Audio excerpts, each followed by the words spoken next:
Marriage, I discovered, does not become less dangerous just because the paperwork is signed. Sometimes the ring only makes the lie harder to tell yourself. By the second week of being married to Alexander Brooks, my house had stopped pretending she was a guest. Her running shoes lived by the terrace doors. Her olive tree had grown smugly healthier in my living room, which felt personal. Her dark navy sweater had migrated from the chair in my bedroom to the back of my reading chair in the library, where I found it one evening after a 12-hour workday and stood there staring at it like it had submitted a hostile proposal. Alex had also taken over 2 drawers. 2. She had negotiated for 3 lost, smiled like the loss was temporary, and then somehow occupied the emotional square footage of 6. I had not approved that. Officially. Unofficially, I had begun sleeping better when she was beside me. This was inconvenient. Every morning she woke before me. Not always for a run. Sometimes she stretched in the quiet near the windows, slow and controlled, the early light sliding over her shoulders while I lay in bed pretending not to watch. Sometimes she left for the studio before 6 and returned smelling of cold air and coffee, kissing my temple with infuriating softness before I had decided whether I was awake enough to be touched. Sometimes, if she knew I had a brutal day ahead, she left a note beside my coffee. Not sentimental. Worse. Useful. Eat before noon. Your 10 o'clock will irritate you less if you hydrate. You cannot glare protein into existence. Once simply, you look beautiful when you're angry. Unfortunately, this is not breakfast. I kept that one in a drawer. For evidence. Obviously. Not because I liked it. Marriage to Alex had not become easy. It had become present. That was the problem. A fake arrangement should have stayed cleanly divided between public performance and private distance.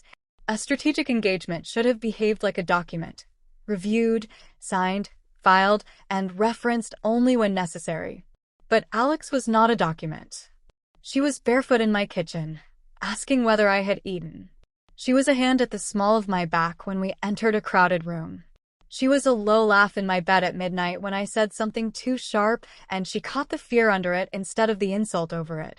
She was my wife. The word still surprised me. Less every day. Which made it more dangerous, not less. My mother naturally considered this progress. She called on Thursday morning while I was in the car on the way to a site meeting downtown. "How is married life?" she asked. No. I asked a simple question. You asked a loaded question wearing pearls. I'm not wearing pearls. Emotionally, you are. There was a pause. Then, that was not bad. Do not sound proud. I'm always proud. Sometimes quietly. Try that version. Darling, if I were quiet, half your life would still be in storage. I looked out the window as the car moved through traffic, palm trees flashing by under a white-blue Los Angeles sky. My life was functioning. Your company was functioning. Your life was curated. That distinction sounds like something Alex would say. Good. She's already helping. Mother. What? I'm observing. You observe like a sniper. Only because I care about accuracy. I pinched the bridge of my nose.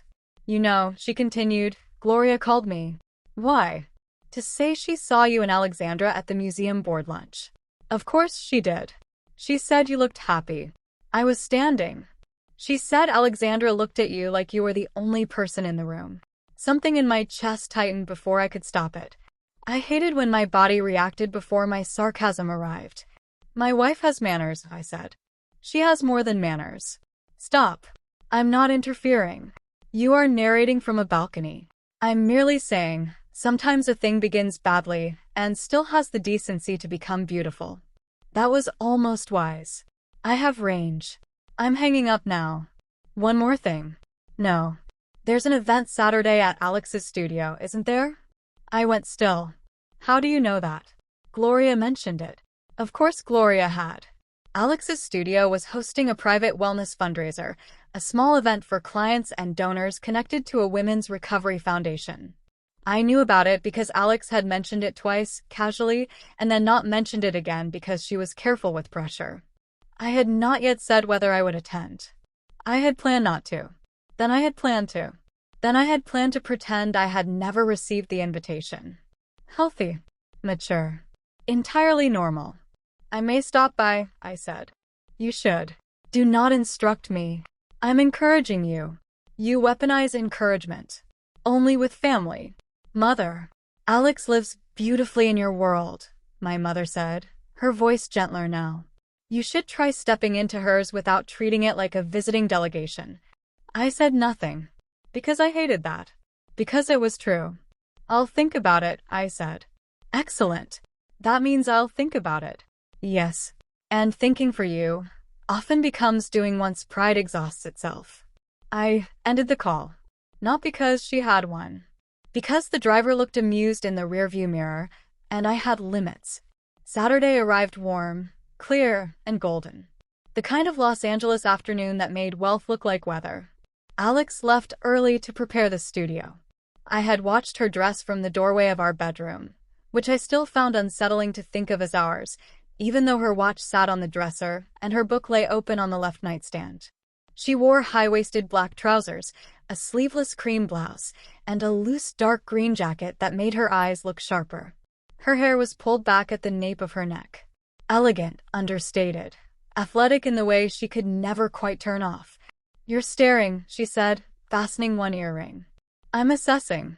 Professional habit? Self-defense. She smiled at me in the mirror. Are you coming today? The question was light. Too light. I heard the care under it. I have work. Of course. I may come after. May. Yes. She turned from the mirror and leaned against the dresser. I like you there, she said. Direct. No drama. No pressure. Just the sentence. Alex was lethal that way. She could flirt me into irritation, argue me into honesty, and then say one simple true thing that made all my exits look childish. I'll try, I said. Her mouth curved. For you, that sounded practically devotional. Don't get used to it. Too late. She crossed the room and kissed me. Not enough to derail the morning. Enough to make me want to. Her hand brushed my waist, her mouth warm against mine, and then she stepped back like a disciplined person with places to be. Unreasonable. Come if you can, she said. No performance required. People will expect performance. People expect many things. Most survive disappointment. That's not how rich people work. Alex grinned. I know. It's why they pay me. Then she left. I lasted until 2. That was not a surrender. It was a strategic appearance. A spouse should attend her wife's professional event. Publicly. Briefly. With dignity. And if that wife had kissed me in a cream blouse before leaving the house, that was irrelevant. A decorative detail. Not a factor. The studio looked different when I arrived. Softer. The main training space had been cleared and arranged with small round tables, tall arrangements of olive branches and white flowers, low candles, and trays of sparkling water, wine, fruit, and elegant things on toast that no one would admit were not lunch. The high windows were open, letting in warm air and filtered afternoon light. A small string quartet played near the courtyard doors, which felt excessive for a wellness fundraiser and therefore perfectly Los Angeles. The room was filled with women. Not only women, but mostly wealthy clients, older actresses, producers, board members, women whose names appeared on buildings, women whose faces appeared on screens, women with excellent bone structure and better dermatologists. They wore silk, linen, diamonds, quiet sneakers that cost more than formal shoes, and the expression of people who had paid Alex to tell them the truth and somehow loved her for it. I saw Gloria near the courtyard, holding a glass of sparkling water and speaking to a woman with silver hair and a scarlet scarf. Then I saw Alex. She stood near the front of the room, laughing with 2 clients, relaxed but alert. Hosting but not performing. She looked comfortable here in a way that made something in me tighten unexpectedly. This was her world. Not mine. Not less than mine. Not adjacent to mine. Hers. People turned toward her when she spoke. They listened. Not because they were being polite. Because she had authority here. A different authority than boardrooms and investor dinners, but no less real. I knew Alex was respected. I had watched Gloria listen to her. I had seen the studio. I had heard her calls. But knowing something and seeing a room orbit around it are not the same. Alex noticed me before I reached the center of the room. Her whole face changed. Not dramatically. Not enough for anyone else to point at, but enough for me to feel it. Warmth moved through her expression, followed quickly by something softer and more private.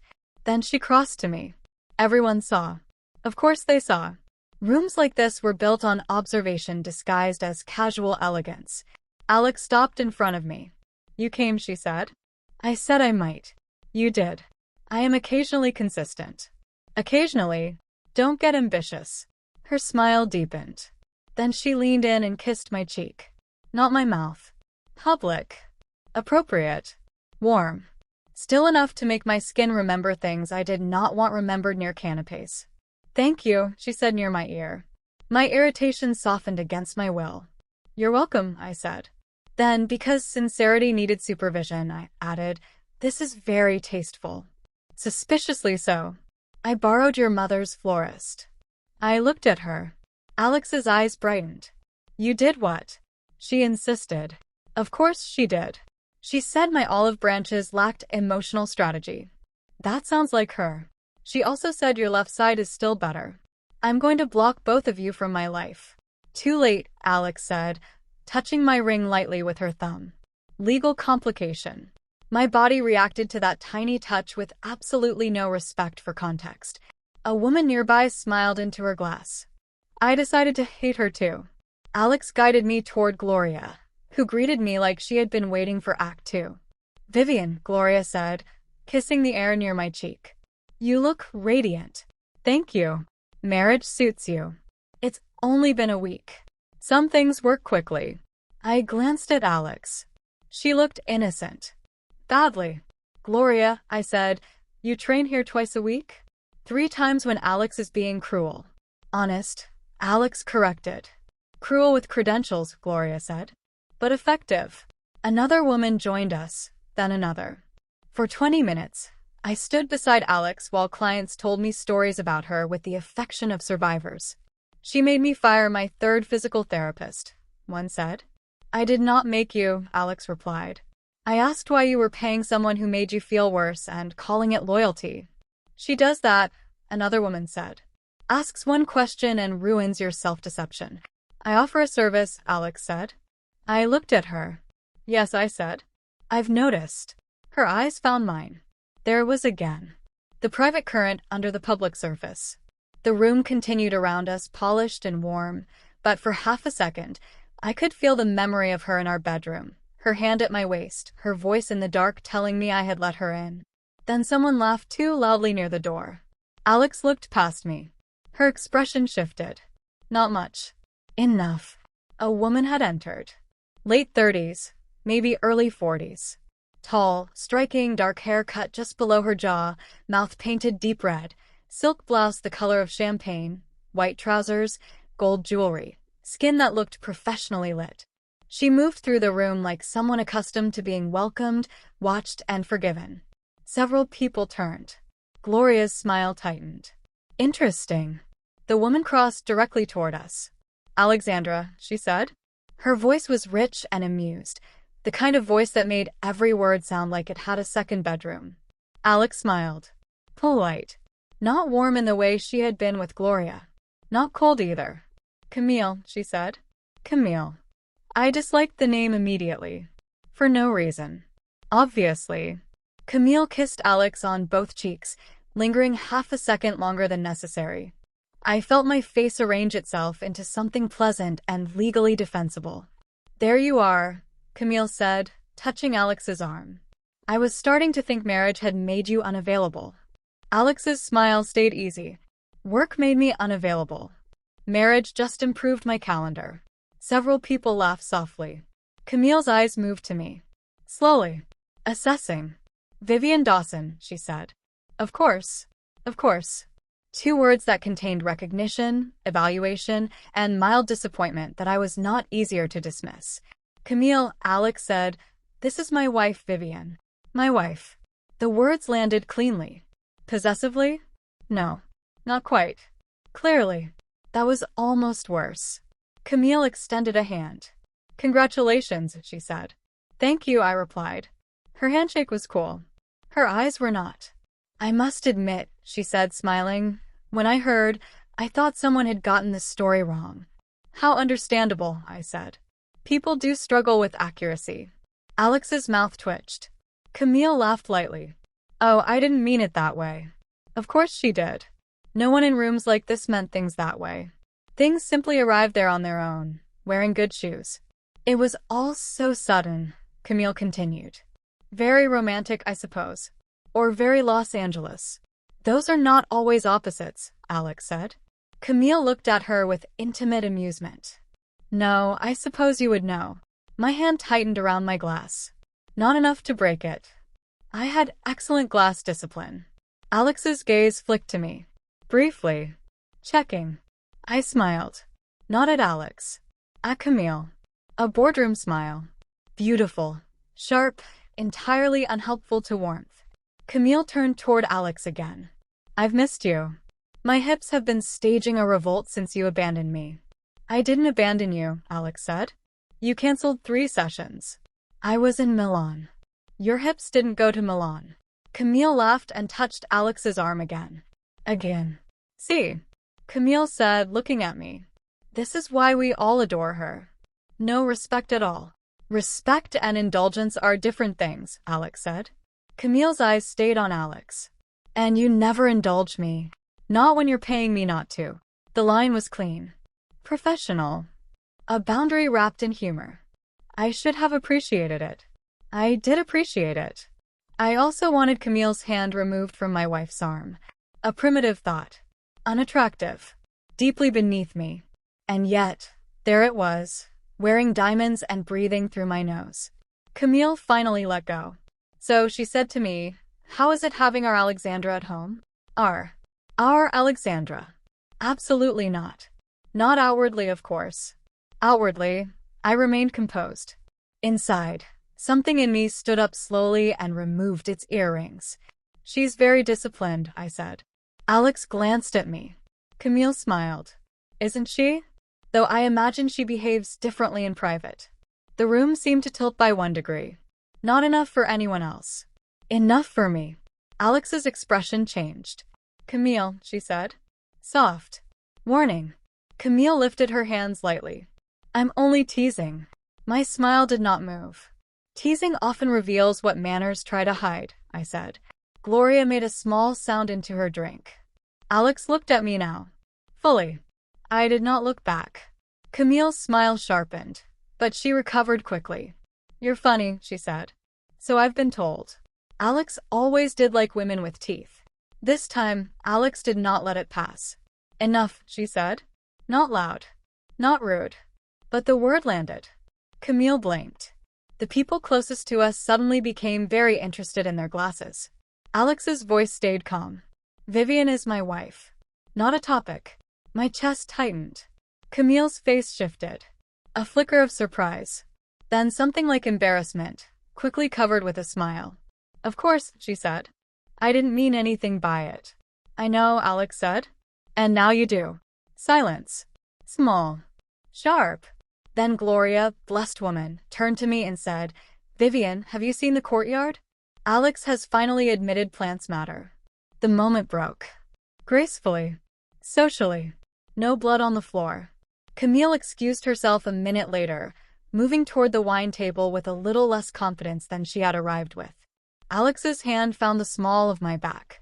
A private touch. I stepped away. Barely. Enough. Alex noticed. Of course she did. Her eyes moved to mine. I lifted my glass. Lovely event, I said. Her face tightened slightly. Viv. I should say hello to Gloria's friend. Then I walked away. That was not jealousy. It was not. Jealousy was messy, adolescent, unserious. Jealousy was for people who did not know how to assess information properly. I was not jealous. I was observant. Camille had poor boundaries. Alex was professional. The room had noticed. My reaction was reputational. Strategic. Appropriate. The fact that my stomach felt like it had been hooked with gold wire was irrelevant. I spent the next hour being excellent. This was one of my more dangerous coping mechanisms. I spoke to donors, asked thoughtful questions, praised the foundation, complimented the studio, remembered names, made Gloria laugh, and did not look at Alex more often than absolutely necessary. Which meant I looked often. Alex worked the room beautifully. She introduced clients to donors, guided conversations, made older women feel strong rather than managed, made younger women feel seen rather than assessed. She laughed. She listened. She belonged. Camille circled. Not obviously. Women like Camille did not hover. They appeared in elegant intervals. At the wine table. Near the courtyard. Beside a framed photograph from the foundation. Always close enough for Alex to see her, never close enough to look desperate. I hated that I understood the technique. I hated more that Alex did not encourage it. Because if Alex had encouraged it, I could have been angry cleanly. Instead, she stayed professional. Kind yes. Polite yes. Distant in all the ways that mattered. And still I felt the ugly heat of it under my ribs. Because Camille had known her before. Not as wife. Not as strategy. Not as legal complication. As Alex. As the woman who touched bodies for a living and understood exactly how to make people feel strong, wanted, awake. I knew that was unfair. Knowing did not help. Near the end of the event, I stepped into the courtyard for air. The sun had lowered, casting the olive trees in gold. Voices floated from inside, warm and blurred. I stood beside a low stone fountain and pressed my thumb against my ring. A ridiculous habit. New. Unsettling. You hide beautifully, Camille. Naturally. I turned. She stood a few feet away, holding a glass of white wine. Her expression softened into something almost friendly. Almost. I'm not hiding, I said. No. Of course not. I looked at her. She smiled. May I? She gestured toward the space beside me. I did not say yes. She took it as enough. Women like Camille often did. It really was sudden, wasn't it? She said. My marriage. Yes. I suppose when it's right, timing becomes less relevant. Sometimes. She looked toward the studio windows, where Alex was speaking with two women near the entrance. I've known Alex a long time, Camille said. Have you? Years. Not closely, perhaps. But enough. I said nothing. Camille swirled her wine. She has a way of making people feel chosen for an hour, she said. It's part of the magic. Also part of the business. My smile appeared slowly. That sounds like something someone says when they were not chosen for longer. Camille looked at me. For a second, the polish slipped. Then she laughed softly. Fair. Good. I preferred her honest. Even briefly. I don't mean to offend you, she said. I'm sure. I truly don't. I just know how these things work in this city. These things. Arrangements. Optics. Sudden commitments. Her gaze moved to my ring. People do what they need to do. Families like yours especially. There it was. Not quite an insult. Not quite a question. A scalpel dipped in perfume. My family?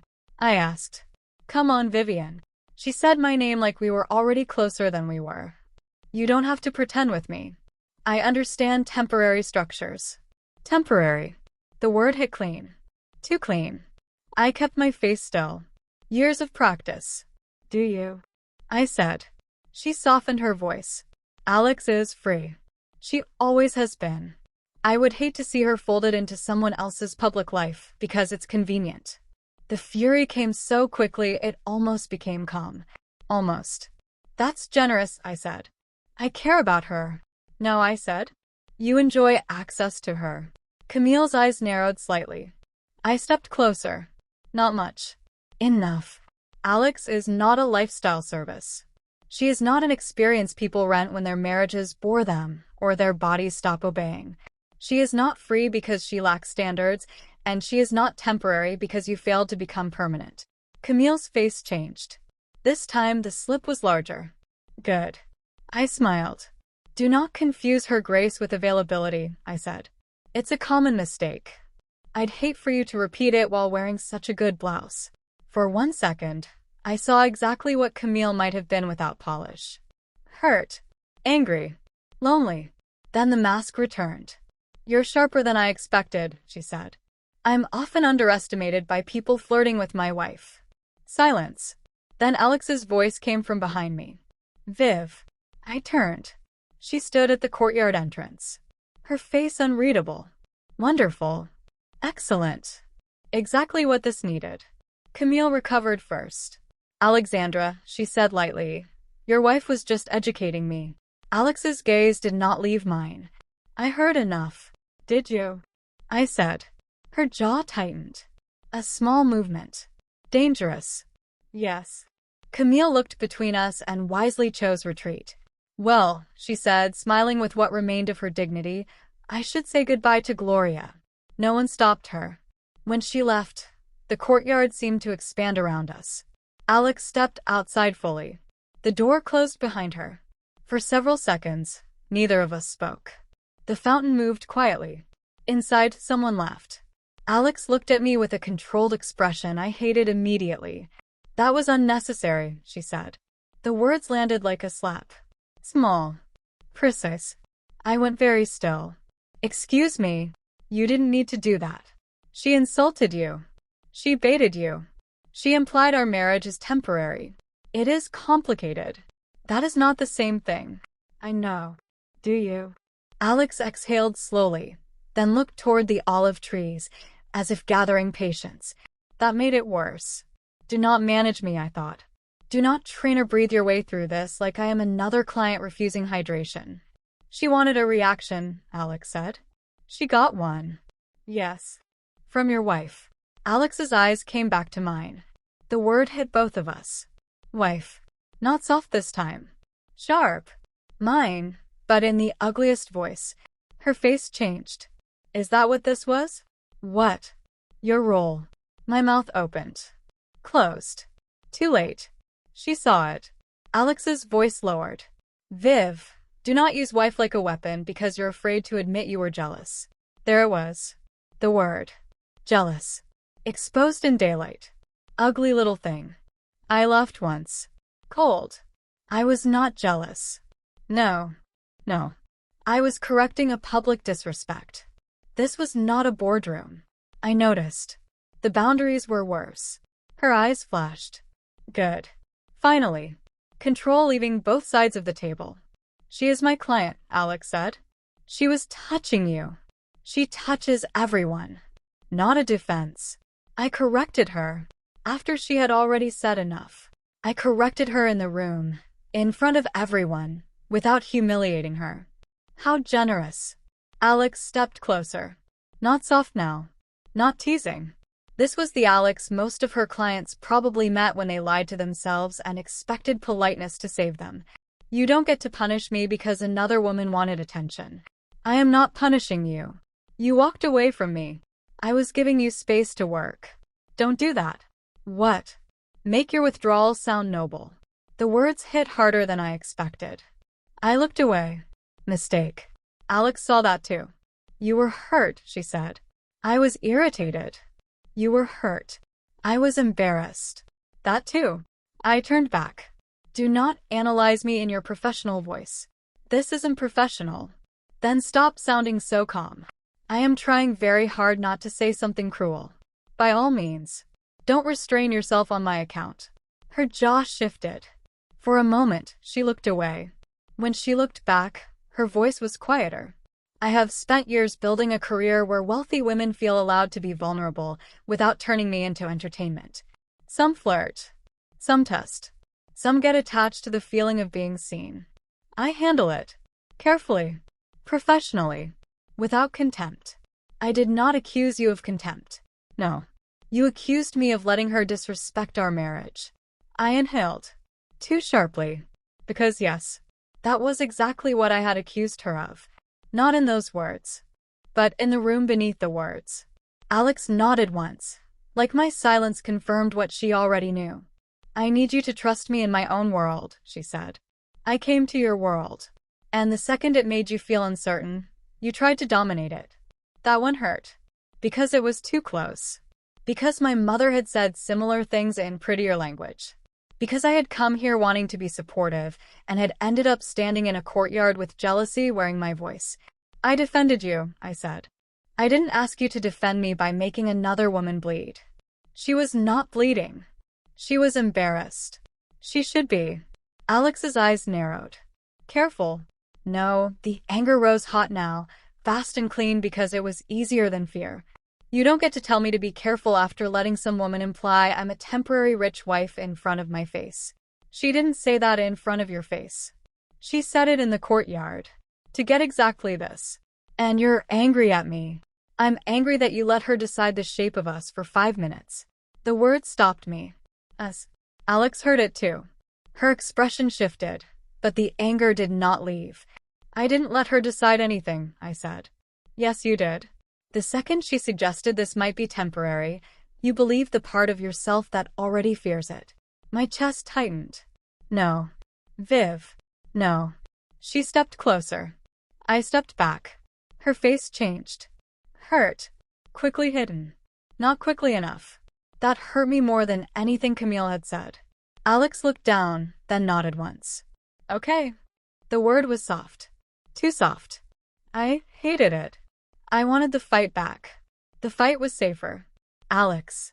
No, she said quietly. I need to finish the event. Of course. Her eyes lifted. There was pain in them now. Controlled. But there. We'll talk at home. Home. Even angry, she said home. Then she went back inside. I stayed in the courtyard alone, furious at Camille, at Alex, at myself, at my mother, at Arthur Wexley for having a mouth, at the ring on my hand, at the entire institution of marriage, at olive trees, at lighting, at the terrible fact that I cared. When I returned inside 10 minutes later, Alex was flawless. Of course she was. She thanked donors, smiled, gave a short speech about recovery, strength, and the dignity of being honest with the body before the body had to scream. The room applauded. People admired her. People loved her. I stood near the back with Gloria. Gloria looked at me once. Only once. You're both very stubborn, she said. I don't know what you mean. Of course you don't. I looked at her. She smiled into her glass. Alex doesn't let people belong to her easily, Gloria said. She's generous, yes. Warm, yes. But she keeps one hand on the door. I said nothing. And you, Gloria continued, look like someone who built the door, installed the lock, and then resents anyone who notices the hinges. I'm beginning to regret this side of the room. You should. I'm old enough to be inconveniently accurate. I watched Alex across the room. Camille approached her briefly before leaving. Alex listened, face neutral. Camille said something I could not hear. Alex nodded once, said something back. Camille left. No touch. No lingering. No drama. Good. Not good. I did not know anymore. When the event finally ended, Alex did not ride home with me. She said she needed to close the studio. Reasonable. True. Also distance. I returned to the house alone. The drive felt longer than it was. At home, I changed out of my dress and into black silk trousers and a soft sweater. I took off my earrings. Then I put them back on because removing them felt too much like defeat. Then I took them off again because I was being ridiculous. Maria had left dinner in the fridge. I did not eat. Predictable. At 8:30 my mother called. I considered letting it ring. Then answered, because apparently I had learned nothing. If you say you heard something, I began, I will hang up. I heard something. I hung up. She called back. I answered. You are not funny. I disagree, she said. But this is not why I called. Then why? Gloria called me. I closed my eyes. Of course she did. She said Camille Hart was there. Do we know Camille? Everyone knows a Camille. This one specifically, yes. She's a client. She's a woman who enjoys being desired and becomes unpleasant when she isn't. I leaned against the kitchen counter. That is concise. I've had practice. I handled it. My mother paused. Did you? Not you too. I'm not criticizing. You're warming up. I'm asking whether you defended Alexandra or marked territory. The question hit so directly I went silent. My mother did not fill it. That was worse. Finally, I said, she was disrespectful. I'm sure. She implied this was temporary. Convenient. Some arrangement. And that hurt you. I was angry. Anger is often pain with better tailoring. I hated that line. Immediately. Permanently. Mother. Viv. Soft now. Not Vivian. Not command. Viv. I closed my eyes. I don't know what I'm doing, I said. The admission came out before I could stop it. My mother exhaled softly. No one does it first. You and Dad did. She laughed quietly.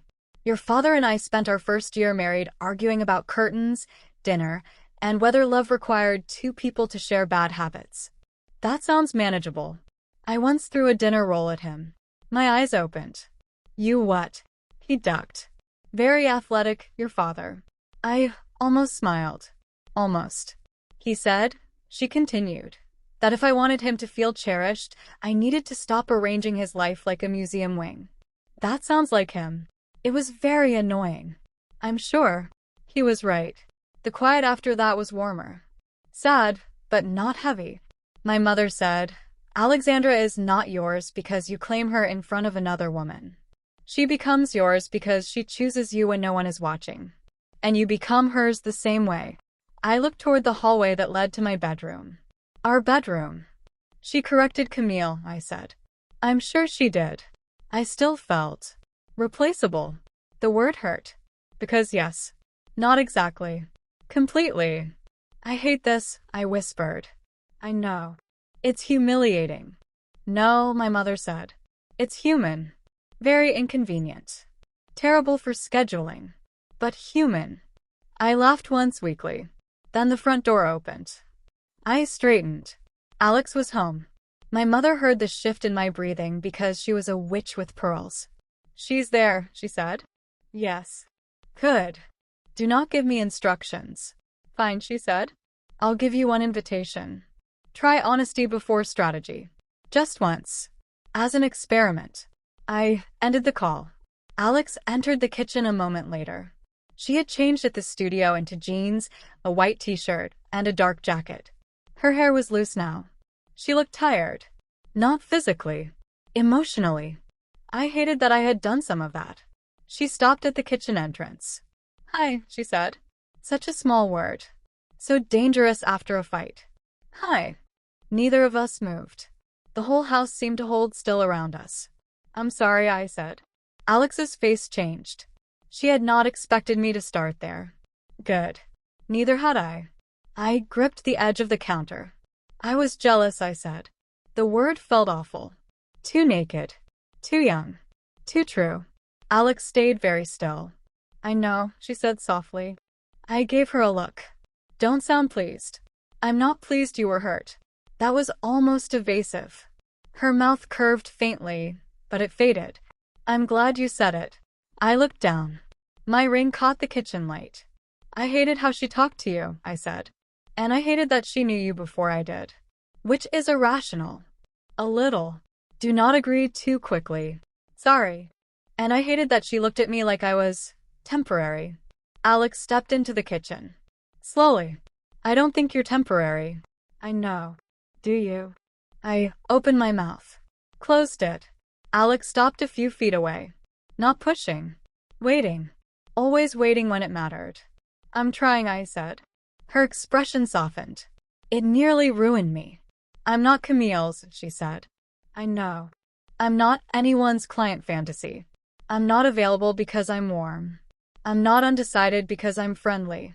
And I'm not married to you because your mother is terrifying. That last one seems debatable. Alex's mouth twitched. Then she stepped closer. I'm married to you because I chose to be. My throat tightened. Under pressure. Yes. Under absurd circumstances. Yes. With a judge my mother found in her social artillery. Also yes. A laugh escaped me. Small. Unexpected. Alex's eyes warmed. But I still chose, she said. And I keep choosing. I looked at her. Do you?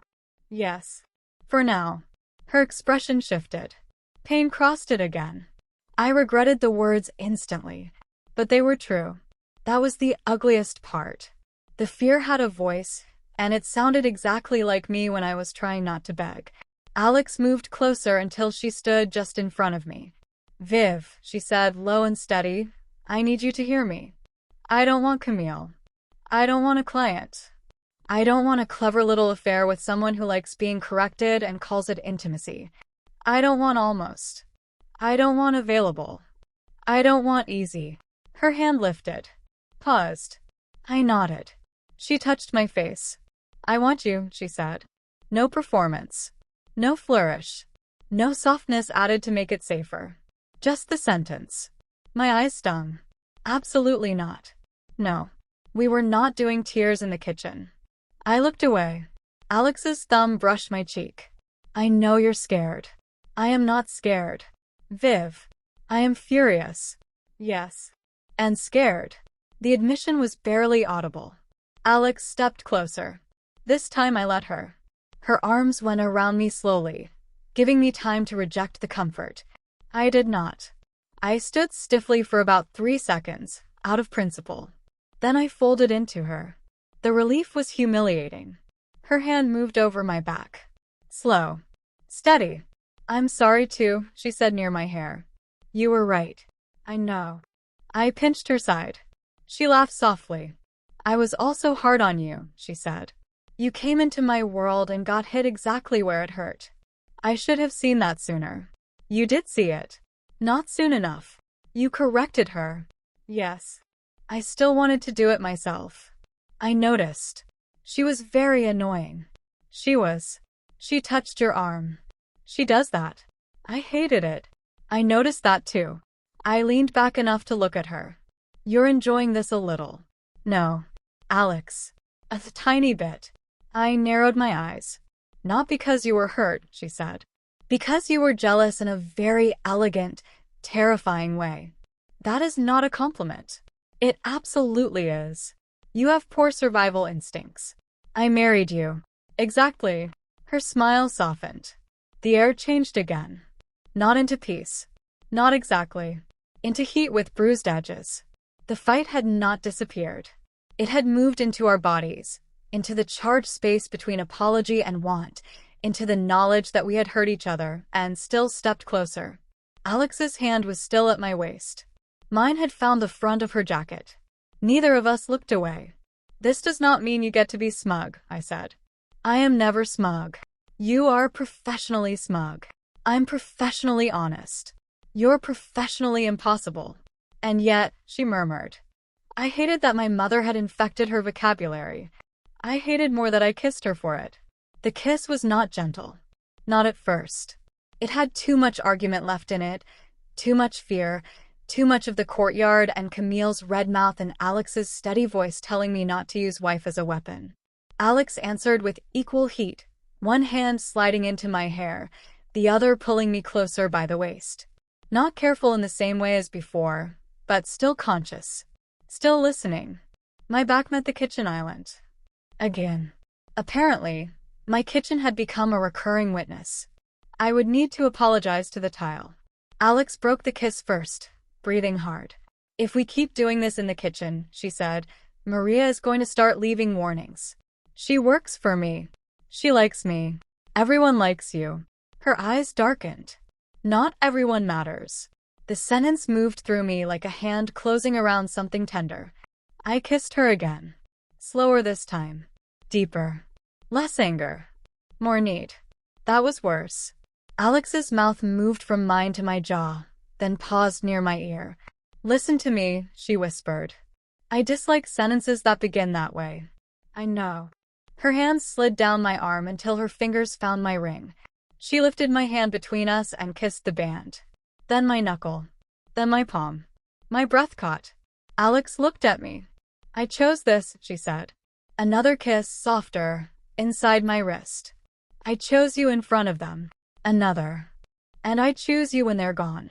My throat tightened so sharply I could not speak. She stepped closer, pressing my hand against her chest, over her heartbeat. There is no Camille in this room, she said. No client. No audience.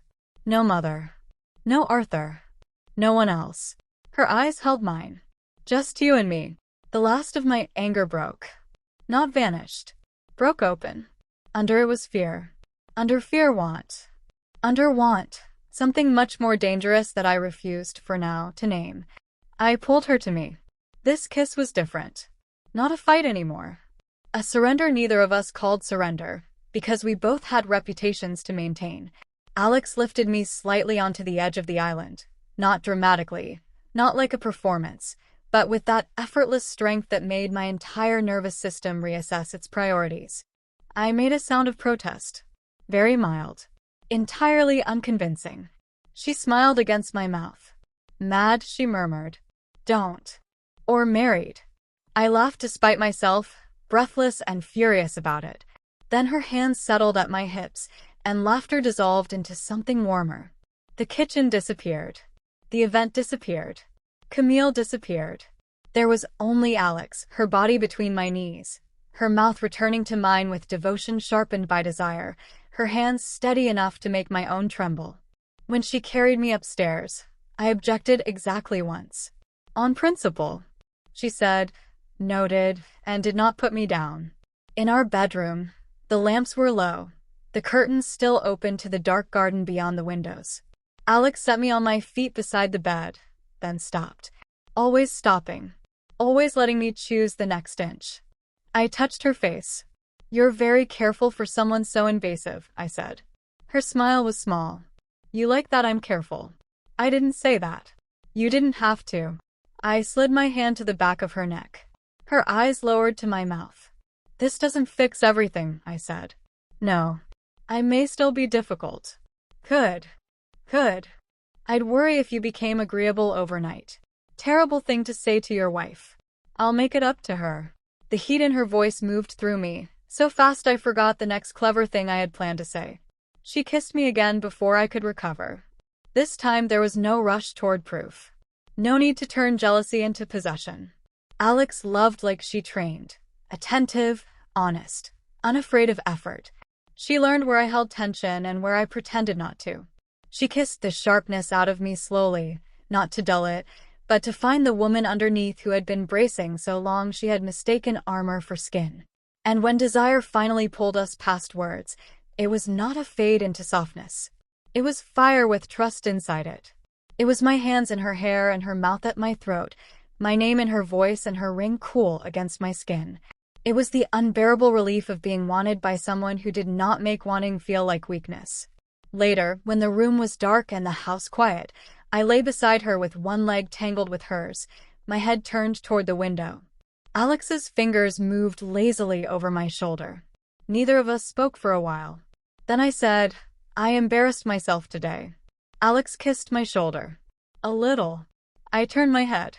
You're supposed to deny that. I'm your wife, not your publicist. Unclear job description. I'll send revisions. I smiled in the dark. Small. Unmanaged. She saw it anyway. Her hand came to my face. Camille will not be a problem, she said. I looked at her. No. That sounds very final. It is. You don't have to drop clients because I have an emotional crisis in couture. I'm not dropping her because you were jealous. The word still made me flinch. Less this time. Alex continued. I'm dropping her because today made something clear. She doesn't respect my boundaries unless they cost her something. I should have ended it sooner. I watched her. Are you sure? Yes. You don't have to prove anything. I know. Her thumb brushed my cheek. That's not what this is. What is it? A correction. Professional. Personal. My chest warmed. I did not let it show too much. Very dramatic, I said. Very married. I rolled my eyes. She smiled. Then her expression softened. I don't want you wondering, she said. Not about that. Not about whether I leave doors open for other women to feel important. I swallowed. You're allowed to have a past. I know. And clients. Yes. And women who admired you before I did. Her smile flickered. Before you admitted it. Careful. There she is. I looked away, but my hand found hers under the sheet. Alex laced our fingers together. I don't need you to never feel jealous, she said. I need you to tell me before you turn it into a weapon. I nodded slowly. That seems reasonable. For you, that sounded painful. It was. Proud of you. I will bite you. Promises. I turned back. She was smiling, but her eyes were serious. I mean it, she said. Don't go cold on me and call it dignity. My throat tightened. Don't make me feel replaceable and call it work. The words left before I could soften them. Alex went still. Then she brought our joined hands to her mouth and kissed my fingers. I won't, she said. Simple. Quiet. Not enough to solve a lifetime of fear. Enough for tonight. The next morning, I woke alone. For one cold second, everything in me went sharp. Then I heard movement from the terrace. I sat up. Alex stood outside in running clothes, stretching in the pale morning light, phone pressed to her ear. The door was open just enough for her voice to drift in. No, she said. I'm not continuing the sessions. A pause. I understand that. Another pause. Her voice stayed calm. No, Camille. This isn't about punishment. It's about boundaries. I moved quietly toward the door. Not spying. Gathering context. There is a difference, though not one a judge would respect. Alex stood with her back to me, one hand on her hip, the morning sun catching the edge of her hair. I've been clear with you before, she said. Yesterday told me I need to be clearer. My marriage is not a temporary inconvenience. My wife is not a guest star in my life. And I won't train someone who treats either of those things like they're negotiable. My breath caught. Alex listened. Then softer but still firm, I wish you well. I mean that. But no. She ended the call. I stood in the doorway. She turned and saw me. For a second, neither of us spoke. Then Alex's mouth curved faintly. Gathering evidence? I stepped onto the terrace. Always. Against me. Possibly for you. Her expression warmed. I approached slowly. The morning air was cool against my skin. You didn't have to do that, I said. Yes, I did. Because of me? Because of us. Us. That word again. Less frightening in daylight. Still frightening. But less. I looked at her, at the woman my mother had chosen for all the wrong reasons and somehow, infuriatingly, some right ones. At the woman who had let me be jealous without flattering the worst parts of it. At the woman who had drawn lines where I needed them, even when I was too proud to ask. I still don't approve of how this started, I said. Alex's smile deepened. I'd worry if you did. My mother remains unbearable. Obviously. Arthur remains a public menace. Agreed. And I may still occasionally be jealous. Could. I frowned. Could. Alex stepped closer, sliding her hands around my waist. A little jealousy from you is terrifyingly attractive. That is unhealthy. Probably. We should discourage it. Reasonably. You're impossible. You married me. Under pressure. Still counts. I looked at her mouth. She noticed. Of course. She leaned in, stopping just before kissing me. Mad, she whispered. I touched her ring. Married. Her smile touched mine before the kiss did. Inside the house, my phone began ringing. We both ignored it. It rang again. Alex sighed against my mouth. Your mother. Probably. You want to answer? No. Progress. The phone stopped. Then a text came through. I glanced toward the bedroom. Could not help myself. Alex laughed and let me go. I retrieved the phone from the nightstand. Evelyn. Gloria tells me there was a scene. I stared at it. Another message appeared. Evelyn. Not your finest, perhaps, but spirited. Then, for what it's worth, your father once threatened to buy a vineyard because a man smiled at me too long in Napa. I blinked. Alex read over my shoulder. Your father sounds fun. He was very calm. Apparently not in Napa. I typed back, I am not discussing this with you. My mother replied, of course not. I'll simply say this. Jealousy is only ugly when it tries to disguise itself as principle. I stared at the message. Hated it. Saved it. For evidence. Then another. Also, do not scare Alexandra away. I like her. I typed. She is literally standing beside me. Excellent. Tell her I approve of the way she handled Camille. Alex took the phone from my hand. Excuse me. She typed. Thank you, Mrs. Dawson. Please stop getting field reports on our marriage. My mother replied instantly, I prefer contextual updates. And no. Alex laughed. I took the phone back and turned it off. Bold, Alex said. Temporary. Still progress. We stood there in the morning quiet. My mother temporarily silenced by technology, Camille no longer hovering at the edge of Alex's world. The fight not erased but folded into the shape of us. Not solved. Not perfect. Better than that. Real. And that, I was learning, was far more dangerous than a lie. If you enjoyed this part, please like, subscribe, and tell me in the comments what kept you most tense. Camille's flirting, Viv's jealousy, or Alex finally drawing the line. And if you'd like to support the author directly, you can do it through Buy Me a Coffee. The link is in the description. Every bit of support helps me create more stories like this for you.